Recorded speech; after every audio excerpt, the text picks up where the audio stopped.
11절의 말씀 봉독해 드리도록 하겠습니다. 그리스도께서 이미 육체의 고난을 받으셨으니 너희도 같은 마음으로 갑옷을 삼으라. 이는 육체의 고난을 받은 자는 죄를 그쳤음이니 그 후로는 다시 사람의 정욕을 따르지 않고 하나님의 뜻을 따라 육체의 남은 때를 살게 하려 함이라. 너희가 음란과 정욕과 술 취함과 방탕과 향락과 무법한 우상 숭배를 하여 이방인의 뜻을 따라 행한 것은 지나간 때로 족하도다. 이러므로 너희가 그들과 함께 그런 극한 방탕에 다름질하지 아니하는 것을 그들이 이상히 여겨 비방하나 그들이 사한 자와 죽은 자를 심판하기로 예비하신 이에게 사실대로 고하리라. 이를 위하여 죽은 자들에게도 복음이 전파되었으니 이는 육체로는 사람으로 심판을 받으나 영으로는 하나님을 따라 살게 하려 함이라. 만물의 마지막이 가까이 왔으니 그러므로 너희는 정신을 차리고 근신하여 기도하라. 무엇보다도 뜨겁게 서로 사랑할지니 사랑은 허다한 죄를 덮느니라. 서로 대접하기를 원망 없이 하고 각각 은사를 받은 대로 하나님의 여러 가지 은혜를 맡은 선한 청지기같이 서로 봉사하라. 만일 누가 말하려면 하나님의 말씀을 하는 것 같이 하고 누가 봉사하려면 하나님이 공급하시는 힘으로 하는 것 같이 하라. 이는 범사이에 예수 그리스도로 말미암아 하나님의 영광을 받으시게 하려 함이니 그에게 영광과 권능이 세세에 무궁하도록 있느니라. 아멘. 오늘 본문 베드로전서 4장 1절에서 11절의 말씀으로 하나님이 주시는 능력으로 라는 제목으로 말씀을 전하려고 합니다. 우리 예수 믿는 그리스도인들이 가장 힘들어하는 것 중에 하나가 뭐냐 하면 고난이에요. 고난. 예수 믿으면 기쁨과 감사가 있는데 실제 삶 속에는 뭐가 동행을 하게 됩니까? 이게 고난이라는 게 있어요. 그런데 우리가 조금만 더 깊이 생각을 해보게 되어지면 우리 인생에 있어서 예수를 믿었기 때문에 고난을 받는 것이 아니라 저와 여러분의 삶 속에는 알게 모르게 다 뭐가 있어요? 고난이 있어요. 심지어 어린 아기들이 깐난쟁이들이 엄마로부터 태어난 다음에 뭐 감기라든지 또 체한다든지 다양한 이런 병들을 앓지요. 근데 앓고 나면 애들이 어떻게 됩니까? 조금씩 똑똑해지잖아요. 그래서 어른들이 아기들이 아프면은 아기들 아플 때 위로하는 말 중에 하나가 뭐예요?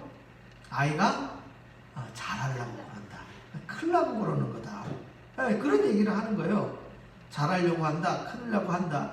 그럴 때마다 한 번씩 뭐가 있다는 얘기예요. 아픔이 있고 고난이 있고 고통이 있어요. 심지어 이 티네이저 시절에서 사춘기로 넘어가게 되어지면 심리학에서 이야기하는 그 질풍노도의 시기. 여러분 그 질풍노도의 시기란 표현을 쓰는 이유가 뭐예요? 감정이 굉장히 격해지죠. 그런데 그 감정이 격해지는 게 질병에서 이야기하는 조울증 같은 그런 감정의 격함이 아니라 그 안에서 일어나는 호르몬 분비와 또 자기가 이 육체가 갑자기 막 성장해가는 과정 가운데에서 자기가 자기 스스로를 통제하지 못하는 거예요. 감정도 그렇고 육체도 그렇고. 그렇게 하다가 보면은 외부에서 오는 정보들이 전부 어떻게 들려요? 굉장히 부정적으로 들리고 자기 생각하고 다른 거는 다 적대시하게 되는 그 아주 질풍노도의 시기를 경험한다는 것이지요. 사실 그런 정서적 격변기가 이 청소년 시기에 사춘기로 한번 끝나면 얼마나 좋겠습니까마는 언제 또 오는 것 같아요? 지금 40, 50대 혹은 60대 초반에 이렇게 겪으시는 우리 남성과 여성분들 아시는 바와 같이 여성분들에게 대표적으로 나타나는 격변의 시기 뭐가 있습니까? 반갑지 않은 소리는 갱년기가 있어요. 갱년기. 아시는 분 아시겠지만 갱년기는 여성에게만 있는 것이 결코 아니에요. 남성들에게도 있어요.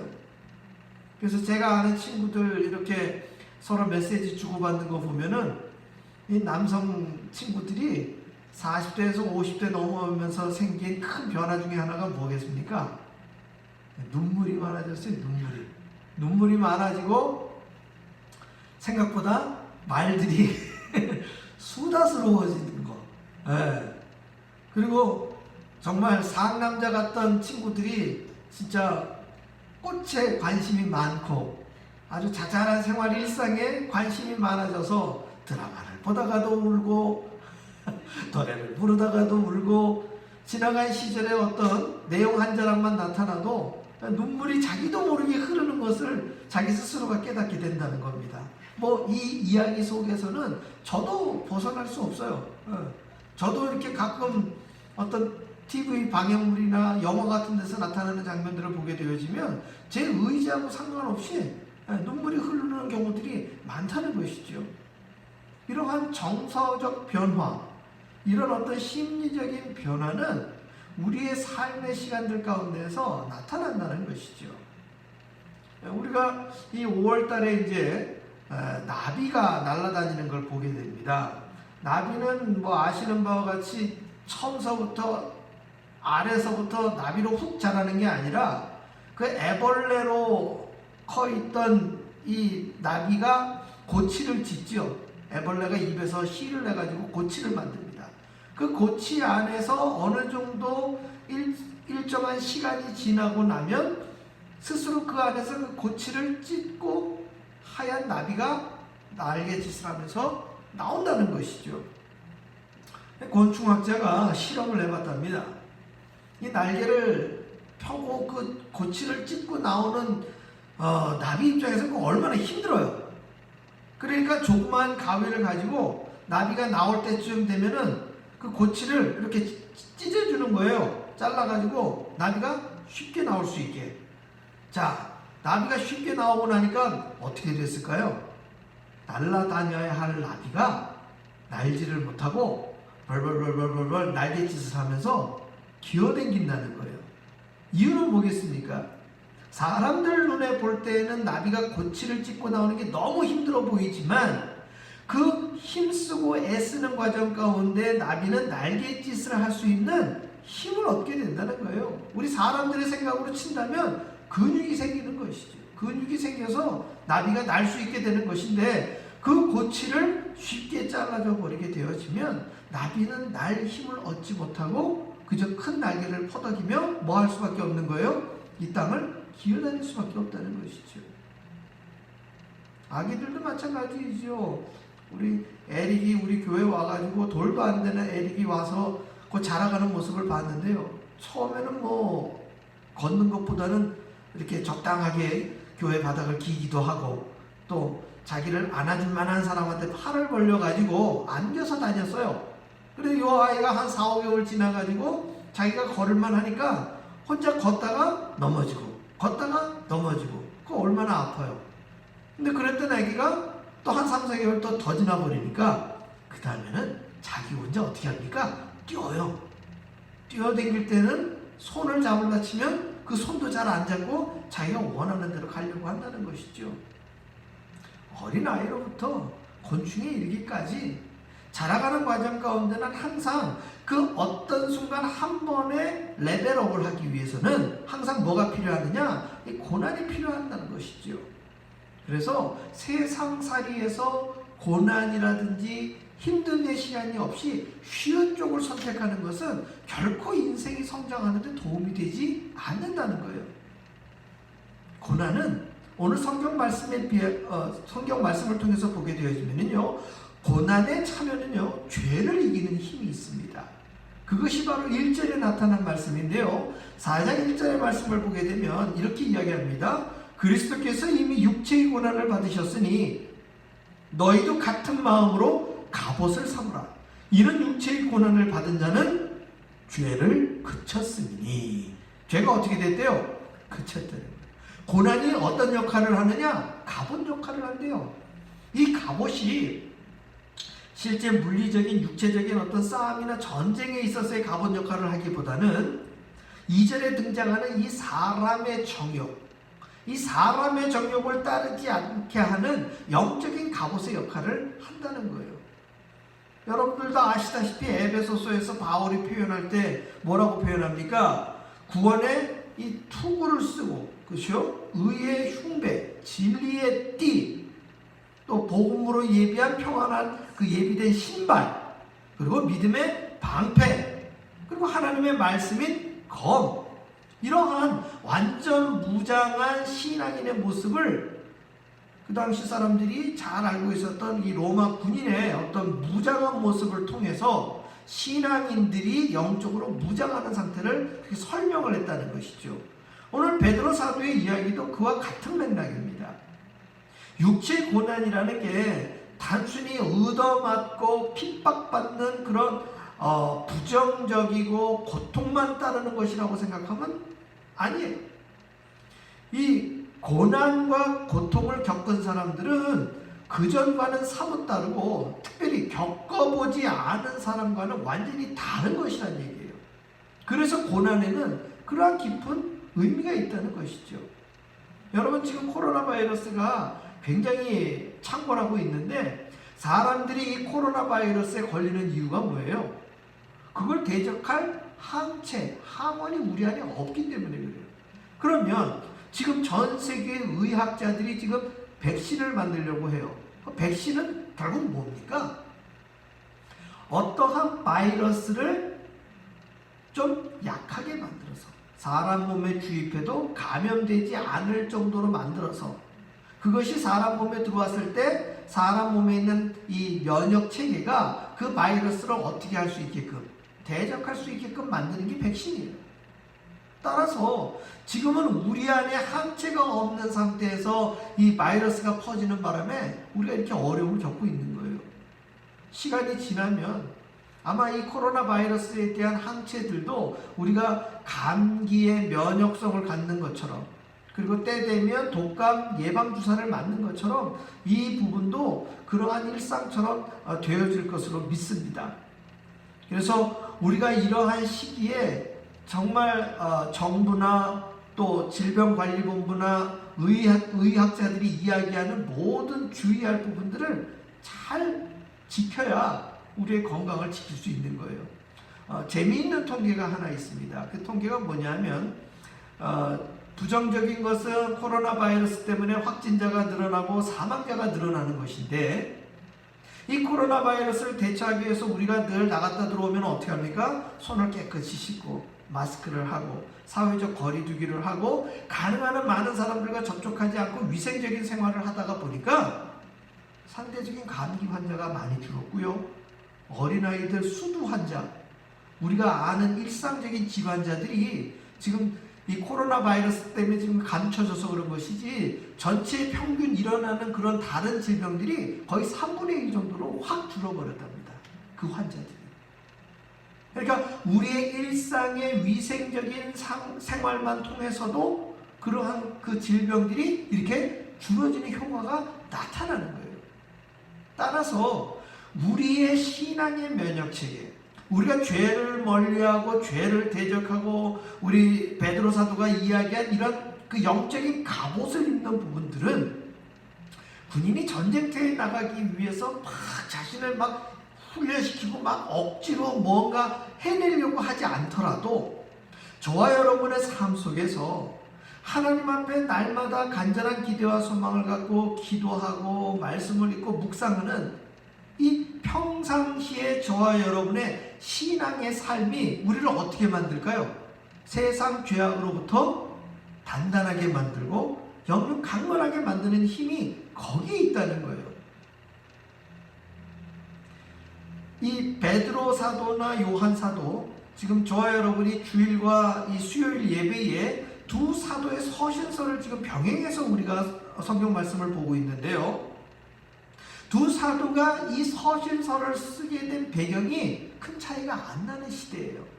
그리고 그 두 시대의 공통점이라는 것은 신앙적으로 핍박을 받을 때이고, 많은 신앙의 1세대들이 이제는 나이가 차거나 순교를 당해서 많이 사라진 상태에서 전도를 받은 신앙의 2세대들이 이 신앙을 지키는 교회 공동체에 현존하고 있는 그 시대예요. 따라서 베드로나 사도 요한이나 신앙의 1세대, 특별히 예수님을 직접 만난 그 1세대들이 2세대를 향하여 말씀을 전파하고 있는 그런 절실한 시기예요. 그러니까 구약적 배경으로 본다 그러면 신명기 내용과도 비슷한 내용이 이 베드로전서나 요한 1, 2, 3, 4 이런 서신서들에 담겨져 있다는 거예요. 그래서 이 노사도들이 지금 교회 공동체 사람들에게 메시지를 전할 때의 핵심은 뭐냐면 어떤 새롭고 이전에 들어보지 못한 예수님의 말씀을 뭘 새롭게 이렇게 발굴해가지고 지금 전파하는 게 아니라 신앙인, 즉 크리스찬이라면, 그리스도인이라면 평상시의 삶을 어떻게 살아야 그리스도인답게 사는지에 대한 가장 기본적이고 가장 근원적인 내용을 지금 당부하다시피 전파하고 있다는 거예요. 그래서 3절 4절을 보시면 이렇게 이야기하고 있죠. 너희가 음란과 정욕과 술취함과 방탕과 향락과 무법과 우상숭배를 하여 이방인의 뜻을 따라 행한 것은 지나간 때로 족하도다. 이러므로 너희가 그들과 함께 그런 극한 방탕에 다름질하지 아니하는 것을 그들이 이상히 여겨 비방하나. 이러한 이야기는 사실 정말 무슨 음주 가물을 좋아하는 어떤 특별한 사람들에게만 해당하는 이 다양성을 가진 죄에 관련된 얘기를 하는 게 아니라 예수님을 알지 못했을 때에는 이러한 내용들을 죄라고 생각을 했어요, 안 했어요? 생각을 안 했다라는 거예요. 생각을 못 했다라는 것이죠. 그냥 그렇게 사는 것이 다른 사람들과 어울려 사는데 전혀 문제가 없을 뿐더러 이러한 부분들이 죄라는 인식이 없이 살았다라는 것이죠. 그런데 그리스도인이 된다라는 것은 우리가 말씀을 깊이 있게 이해해서 알지 못하는 사람들에게 복음을 가르치고 전파할 의무도 있지만 우리 믿는 이들이 죄가 죄인 줄 몰랐던 시대에서 성경의 거울을 통해 이렇게 살면 안 되겠구나라고 신앙인들이 자각하는 것, 말씀을 통해 깨닫는 것, 성령의 조명으로 성경의 내용을 이해함으로 말미암아 자신의 삶이 변화되는 것. 그렇다고 해서요, 여러분 변화된 저와 여러분이 변화가 덜 되거나 아니면 변화되어야 될 사람들에게 죄인이라고 비방하거나 비난하면 안 되는 거예요. 왜냐하면 오늘 베드로도 뭐라고 표현을 했냐면 8절에 무엇보다도 뜨겁게 서로 사랑할지니 사랑은 허다한 죄를 덮는다고 표현하고 있어요. 이게 참 중요한 부분인데요. 그 7절에 나와 있는 만물의 마지막이 가까이 왔으니 그러므로 너희는 정신을 차리고 근신하여 기도하라. 이 정신을 차리고 기도하는 것은 사실 누구의 몫입니까? 그것은 우리 각자의 몫이에요. 우리 개인의 몫이에요. 지금 코로나 사태 때문에 예배당에 모이지 못하고 또 성경 공부를 비롯한 각자 우리 소규모 그룹 모임도 지금 전혀 갖고 있지 못하는 상황인데 이러한 상황 속에서 저와 여러분이 신앙을 지키고 유지한다는 게 쉽냐? 쉽지가 않다는 얘기죠. 그런데 우리가 정신을 차리고 만물의 마지막이 가까웠다라는 이 베드로 사도의 고백은 신앙적인 종말론의 의미도 있지만 사실 개개인의 육신의 종말이 만물의 마지막에 더 가까운 표현이라는 것이죠. 따라서 저와 여러분이 어차피 이 세상에 한번 태어나서 죽을 날이 우리의 앞에 놓여있는 종말론적인 삶을 사는 저와 여러분에게 있어서는 사실 개인적인 신앙의 가장 근간이 되는 것 첫 번째는 뭐냐? 이 정신을 차리고 기도하는 거예요. 그런데 골방에서 정신 차리고 기도하는 것뿐만 아니라 지금 오늘 8절에 나와 있는 뜨겁게 사랑함으로 말미암아 내 주변에 있는 사람들의 허다한 죄를 덮는 것. 또 두 번째, 서로 대접하기를 원망 없이 하라 이렇게 되어 있어요. 오늘도 우리 아시는 테리 권사님이 여러분 아시다시피 테리 권사님이 그렇게 살림이 넉넉하거나 재정이 풍부하신 권사님이 아니시잖아요. 근데 이 권사님이 교회가 요즘 많이 어려울 터인데 렌트비를 냈으면 좋겠다. 당신이 봉헌을 하고 싶다. 렌트비 한 달치를. 그리고 이 교회 유틸리티 비용을 내쉬고 싶다고 그러시면서 우리 렌트비 800불과 유틸리티비 200불 해갖고 1000불을 교회 목적 헌금으로 하셨어요. 제가 주시는 이 헌금의 이 봉헌의 무게가 얼마나 큰지. 여러분들 다 아시다시피 예수님께서 성전에서 봉헌하는 사람들을 무심히 쳐다보시다가 그 가난한 과부의 2렙돈을 보고 여기서 봉헌한 사람들보다 어떠한 사람들보다 더 많이 했다고 얘기하잖아요. 이유는 뭡니까? 다른 사람들은 가지고 있는 것 가운데에 헌금을 했었는데 그분 같은 경우에는 자신의 생활비 전부를 넣었다는 것이죠. 전부를. 사실 우리 권사님에게 있어서는 그 1000불이라는 그 금액은 제가 아는 범주 내에서는 그분 한 달의 생활비하고 거의 같은 금액이에요. 그럼에도 불구하고 교회와 또 우리 성도님들과 섬기시는 모든 분들 그리고 부족한 저에게 이르기까지 염려와 근심으로 봉헌하면서 기도를 해주셨다는 거예요. 얼마나 감사한 일인지 모릅니다. 결국 10절에 보게 되어지면 각각 은사를 받은 대로 하나님의 여러 가지 은혜를 맡은 선한 청지기같이 서로 봉사하라고 나와 있어요.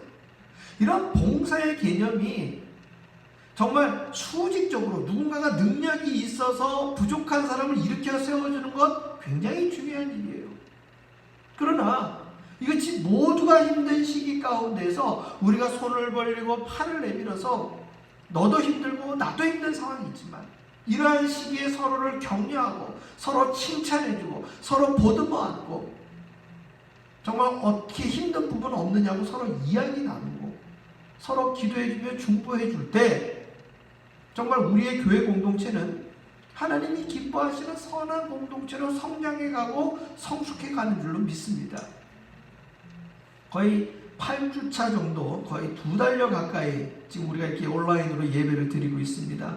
제가 개인적으로 걱정이 되는 것 중에 하나는 이 예배 드리는 시간들을 지켜내는 것이 우리 성도님들이 참 힘들겠다 하는 생각을 합니다.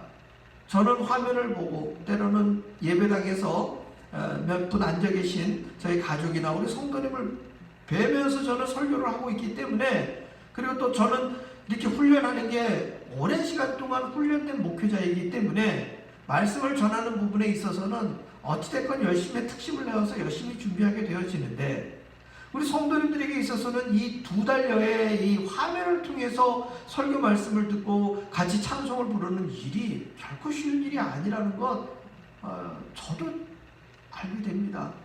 그래서 이러한 시기에 정말 기도하는 시간에 요즘에는 심야 시간대에 제가 불현듯 잠이 깨서 성경을 보고 또 말씀 준비도 하고 다양한 글들을 읽고 쓰는 과정에 있는데요.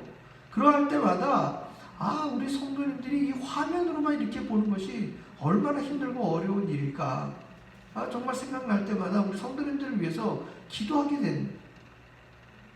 여러분들도 스스로 전화통화가 되었던 여러분들의 짧은 만남이 되었던 우리 성도님들끼리도 힘내시고 예배에 참여하시는 분들 잘하고 계시다고 우리가 함께 격려를 해주시기를 부탁드립니다. 그래서 이 시간을 지낼 때에 우리가 마지막 11절을 눈여겨보기를 원합니다. 우리 음성들은 같이 잘 안 들리시겠지만 11절을 저의 목소리에 맞추어서 함께 같이 읽어주시기를 부탁드립니다. 시작. 만일 누가 말하려면 하나님의 말씀을 하는 것 같이 하고 누가 봉사하려면 하나님이 공급하시는 힘으로 하는 것 같이 하라.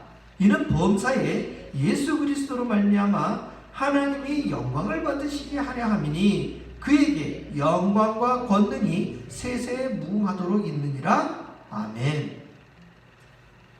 우리가 말하든지 봉사하든지 행동하든지 어떻게 하래요? 하나님이 하시는 것처럼. 하나님이 하시는 것처럼. 사실상 저와 여러분의 삶 속에서 지금 이야기 나누고 어떠한 우리 속내의 어려움을 토로할 사람들이 사실 지금 가족 또 가장 가까운 친지 우리 성도님들 이런 분들과 이야기를 하게 됩니다. 그리고 여러 사람이 모인 상황이 아니다 보니까 우리가 이야기하다가 보면은 스스로 우리 정서가 좀 이렇게 좀 다운되어 있는 부분들이 있잖아요. 그리고 좀 분위기상으로 뭐 누가 우리를 뭐라 한 사람 없는데도 불구하고 괜히 분위기 자체가 처져요. 그런 상황에서 누구라도 하나 이렇게 좀 뭐라 그럴까 힘든 이야기를 하게 되어지면 우리가 그쪽에 이렇게 좀 과하게 몰입될 수 있는 상황이 우리가 지금 여러 군데에서 이렇게 노출되기가 십상이라는 거예요. 그럴 때 그 정서를 함께 받아주고 공감해주고 공감대를 형성하는 것은 참 중요하지만 거기에서 끝나버리면 그건 예수 안 믿는 사람하고 똑같은 거예요. 그냥 힘든 거 얘기하는 건 그거 누가 못해요. 그렇죠? 그랬을 때 여러분 오늘 읽으신 이 마지막 구절을 눈여겨보셔서 우리가 서로 이야기 나눌 때 나의 속내를 통해서 함께 우울감이라든지 스트레스를 해소하는 것 중요하지만 종국적으로 마감을 할 때, 이야기의 마감을 할 때는 그래도 하나님이 누구를 지금 지켜보호해 주시는 거예요? 저와 여러분의 삶을 지켜보호해 주시어서 우리가 지금 온라인으로라도 이렇게 얼굴을 서로 마주대하고 예배드릴 수 있는 힘을 주신다는 거예요. 그리고 봉사하고 조금 전에 우리 태리 권사님 이야기 나누었지만 사실상 우리 교회에 지금 여러분들이 알게 모르게 선한 행위들을 많이 하셔요. 쌀도 서로 나누고 생필품도 서로 나누고 또 알게 모르게 봉헌과 이런 체크들 갖다가 우편으로 보내주시고 하는 분들이 정말 우리 평소 때처럼 한다고 해도 과언이 아닐 정도로 열심히들 하고 계신다는 거예요. 저는 이 부분이 얼마나 감사한지 몰라요. 결국 우리가 눈에 보이지 않는 바이러스 때문에 어려움을 겪고 있지만 우리는 눈에 보이지 않는 하나님을 섬기는 일에 더욱더 열심을 낼 수 있는 귀한 은혜의 기회를 우리는 마주대하고 있는 상황이에요. 이랬을 때에 하나님의 말씀하는 것 같이 하고 하나님의 공급하시는 힘으로 하는 것 같이 하여서 저와 여러분이 예수 그리스도로 말미암아 하나님이 영광을 받으시게 하려 하는 이 놀라운 삶의 자리, 신앙의 자리가 우리가 이 코로나 사태뿐만 아니라 이 이후에도 우리가 이 고난의 터널을 이겨 나가서 이전보다 더욱더 강력하게, 이전보다 더욱더 튼튼하게, 이전보다 더욱더 확신 있는 신앙의 삶을 살아갈 수 있는 힘은 바로 여기에 있는 줄 믿습니다. 정부에서 모임을 해제했다고 해서 저와 여러분들이 모였을 때 갑자기 신앙이 쑥 크는 것이 아니라 이 시간들을 우리가 각자 여러분들의 집에서 가정에서 우리가 하나님 앞에 홀로 있는 이 시간들을 우리가 어떤 식으로 훈련을 하여 믿음의 항체 항원을 키웠느냐에 따라서 이 이후에 주어지는 시간들 속에 정말 하나님을 기쁘시게 하는 영육 강건한 신자의 삶을 살 수 있는 그 기회는 내일이 아니라 오늘에 있는 것임을 여러분 잊지 마셔야 됩니다.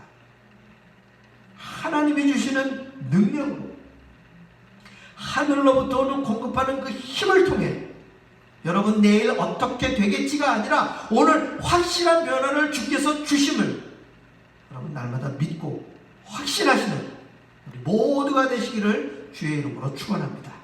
기도하겠습니다.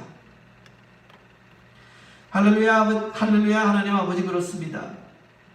어쩌다 보니 이 시간 이겨 나가겠지, 어떻게 버티다 보면 지나가겠지 라고 하는 안일함이 아니라 이 시간을 하늘로부터 오는 능력을 통해 지혜로운 백성으로 승리할 수 있는 힘을 우리가 말씀을 통해 예배를 통해 우리가 홀로 있는 골방에서 주님과 만나는 그 시간들을 통하여 우리가 훈련되기를 소망합니다.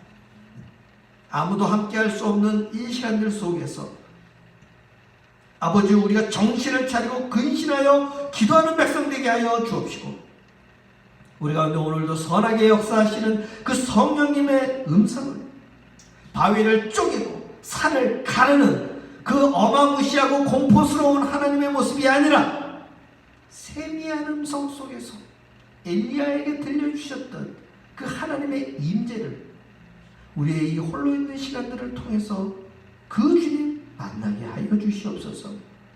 아버지 하나님, 많은 성도님들이 물리적으로 실질적으로 힘든 시간들을 보내고 계십니다. 그럼에도 불구하고 우리가 기쁨과 감사로 이 시간들을 이겨나갈 수 있는 것은 이 고난을 통하여 정말 우리 모두를 정금같이 단련시키려 하시는 하나님의 크신 은혜라 믿고 우리가 이 시간들을 감사함으로 섬기며 나아가는 우리 모두의 신앙의 자리, 믿음의 자리가 되게 하여 주시옵소서. 예수님 이름으로 기도합니다. 아멘.